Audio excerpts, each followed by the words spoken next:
Hello everyone, today's जी के programme में एक बार फिर से आपका स्वागत है। चलिए सबसे पहले पिछला अभ्यास प्रश्न देख लेते हैं। सवाल था, प्रसिद्ध लोक नृत्य रासलीला भारत में किस समुदाय या जनजाति द्वारा किया जाता है? ऑप्शंस थे मेती, कुकी, डोंगरिया और कोंद चकमा। तो इसका सही जवाब था ऑप्शन ए, मेती। हाल ही में मणिपुर में चल रहे विरोध प्रदर्शनों और झड़पों के कारण मेती समुदाय खबरों में रहा।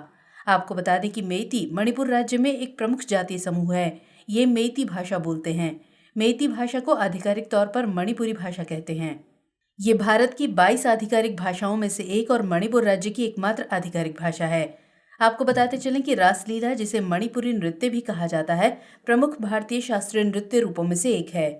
ये नृत्य रूप हिंदू वैष्णववाद विषयों पर आधारित है और राधा कृष्ण के प्रेम प्रेरित नृत्य नाटक का उत्कृष्ट प्रदर्शन है, इसलिए विकल्प ए सही है। चलिए अब आज का पहला सवाल देखते हैं। चक्रवात के संबंध में निम्नलिखित कथनों पर विचार कीजिए।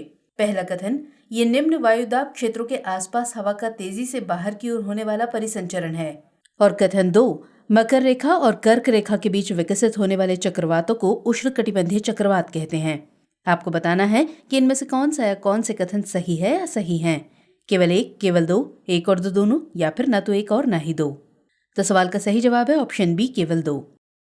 चलिए विश्लेषण देखते हैं। हाल ही में भारत मौसम विज्ञान विभाग यानी IMD ने चक्रवात मोका के चलते ओडिशा और पश्चिम बंगाल में वर्षा की भविष्यवाणी की है। गौरतलब है कि चक्रवात निम्न वायुदाब क्षेत्रों के आसपास हवा का तेजी से अंदर की ओर होने वाला परिसंचरण है, इसलिए कथन एक सही नहीं है। ये हवा उत्तरी गोलार्ध में घड़ी की सुई की दिशा के विपरीत, जबकि दक्षिणी गोलार्ध में घड़ी की सुई की दिशा में परिसंचरण करती है। मकर रेखा और कर्क रेखा के बीच विकसित होने वाले चक्रवातों को उष्णकटिबंधीय चक्रवात कहते हैं, इसलिए कथन 2 सही है। उष्णकटिबंधीय चक्रवातों को अलग अलग क्षेत्रों में अलग अलग नामों से जाना जाता है, जैसे कैरिबियन सागर में आने वाले चक्रवातों को हरिकेन, चीन सागर में आने वाले चक्रवातों को टाइफून, ऑस्ट्रेलिया में आने वाले चक्रवातों को विली विलीज के नाम से जाना जाता है। तो इस तरह विकल्प बी सही आंसर है। नेक्स्ट क्वेश्चन, पीटर्सबर्ग जलवायु संवाद के संबंध में निम्नलिखित कथनों पर विचार कीजिए। 1, इसे 2010 में पूर्व जर्मन चांसलर एंजेला मर्केल द्वारा लॉन्च किया गया था। और 2, 14वां पीटर्सबर्ग जलवायु संवाद रूस के सेंट पीटर्सबर्ग में आयोजित किया गया। आपको बताना है कि इनमें से कौन सा या कौन से कथन सही है या सही है। ए केवल एक, बी केवल दो, सी एक और दो दोनों, या फिर डी ना तो एक और ना ही दो। तो इसका सही आंसर है ऑप्शन ए, केवल एक। हाल ही में केंद्रीय पर्यावरण, वन और जलवायु परिवर्तन मंत्री ने 14वें पीटर्सबर्ग जलवायु संवाद में भाग लिया। आपको बता दें कि पीटर्सबर्ग जलवायु संवाद की शुरुआत 2010 में जर्मनी की पूर्व चांसलर एंजेला मर्केल ने की थी, इसलिए कथन एक सही है। ये कोप जलवायु परिवर्तन सम्मेलनों में सफल वार्ताओं हेतु जमीन तैयार करने के लिए वार्षिक आधार पर चयनित राज्यों को एक साथ लाता है। 14वां पीटर्सबर्ग जलवायु संवाद जर्मनी के बर्लिन में आयोजित हुआ, इसलिए कथन 2 सही नहीं है। जबकि पहला पीटर्सबर्ग जलवायु संवाद जर्मन शहर बॉन के पास पीटर्सबर्ग नाम की पहाड़ी पर हुआ था। तो इस तरह विकल्प ए सही है। अगला प्रश्न, निम्नलिखित में से कौन से फूड स्ट्रीट प्रोजेक्ट के लक्ष्य हैं? 1, देश भर में 100 स्वस्थ और स्वच्छ फूड स्ट्रीट का विकास करना। 2, खाद्य व्यवसायों और समुदाय के सदस्यों के बीच सुरक्षित एवं स्वस्थ भोजन प्रथाओं को प्रोत्साहित करना। और 3, खाद्य जनित बीमारियों को कम करना और समग्र स्वास्थ्य परिणामों में सुधार करना। यहाँ दिए गए कूट का इस्तेमाल करके आपको सही उत्तर चुनना है। ऑप्शंस है केवल 1 और 2, केवल 2 और 3, केवल 1 और 3, या फिर 1, 2 और 3। तो सही जवाब होगा ऑप्शन डी, 1, 2 और 3। हाल ही में केंद्रीय स्वास्थ्य एवं परिवार कल्याण मंत्री ने फूड स्ट्रीट प्रोजेक्ट की स्थिति की समीक्षा की। आपको बता दें कि फूड स्ट्रीट प्रोजेक्ट को देश भर में 100 स्वस्थ और स्वच्छ फूड स्ट्रीट को विकसित करने के लिए लॉन्च किया गया है, इसलिए कथन एक सही है। इस परियोजना का उद्देश्य खाद्य व्यवसायों और समुदाय के सदस्यों के बीच सुरक्षित और स्वस्थ भोजन प्रथाओं को प्रोत्साहित करना है, इसलिए कथन 2 सही है। इसके अलावा इसका लक्ष्य खाद्य जनित बीमारियों को कम करना और समग्र स्वास्थ्य परिणामों में सुधार करना है, इसलिए कथन 3 भी सही है। स्वास्थ्य और परिवार कल्याण मंत्रालय का राष्ट्रीय स्वास्थ्य मिशन पायलट प्रोजेक्ट के तौर पर 1 करोड़ रुपए प्रति फूड स्ट्रीट की सहायता प्रदान करेगा। तो इस तरह विकल्प डी सही आंसर है। चलिए आगे बढ़ते हैं। हाल ही में समाचारों में रहे चन्ना पटना खिलौने किस राज्य से संबंधित हैं? कर्नाटक, ओडिशा, तमिलनाडु या फिर केरल? जवाब है ऑप्शन ए, कर्नाटक। हाल ही में चीन से खिलौनों के आयात पर प्रतिबंध के चलते चन्ना पटना के खिलौने खबरों में रहे। आपको बता दें कि चन्ना पटना खिलौने एक प्रकार के लकड़ी के खिलौने होते हैं। ये खिलौने कर्नाटक के रामनगर जिले के चन्ना पटना शहर में निर्मित होते हैं, इसलिए विकल्प ए सही है। पारंपरिक तौर से ये खिलौने नरम आइवरी की लकड़ी से बनाए जाते रहे हैं। लेकिन मौजूदा दौर में इन खिलौनों का निर्माण सागौन, गूलर, देवदार, रबरवुड, पाइनवुड आदि की लकड़ियों से किया जाता है। इन्हें जीआई टैग मिला हुआ है। ये खिलौने पूरी तरह से पर्यावरण के अनुकूल हैं और इनका पुनर्चक्रण भी किया जा सकता है। जवाब है ऑप्शन ए कर्नाटक। अगला प्रश्न, कृषि मैपर एप्लीकेशन के संबंध में निम्नलिखित कथनों पर विचार कीजिए। पहला कथन, इसका उपयोग खेतों की जियो टैगिंग में किया जाएगा। और दूसरा कथन, इसे कृषि एवं किसान कल्याण मंत्रालय द्वारा लॉन्च किया गया है। उपर्युक्त में से कौन सा या कौन से कथन सही है या सही हैं? केवल एक, केवल दो, एक और दो दोनों, या फिर ना तो एक और ना ही दो? तो सही जवाब होगा ऑप्शन सी, एक और दो दोनों। हाल ही में कृषि और किसान कल्याण मंत्रालय ने कृषि मैपर नामक एक भूस्थानिक वेब और मोबाइल एप्लीकेशन प्लेटफॉर्म विकसित किया है, इसलिए कथन 2 सही है। ये एप्लीकेशन कृषि क्षेत्र की गतिविधियों को सैटेलाइट के माध्यम से मॉनिटर करने के लिए विकसित किया गया है। ये भारत में नवप्रवर्तकों को विश्लेषण के लिए तैयार डेटा उत्पाद प्रदान करेगा। इसके अलावा ये क्रेडिट तक आसान पहुंच की सुविधा प्रदान करेगा। इसका उपयोग खेतों की जियो टैगिंग में किया जाएगा, इसलिए कथन 1 सही है। चलिए अगला सवाल देखते हैं।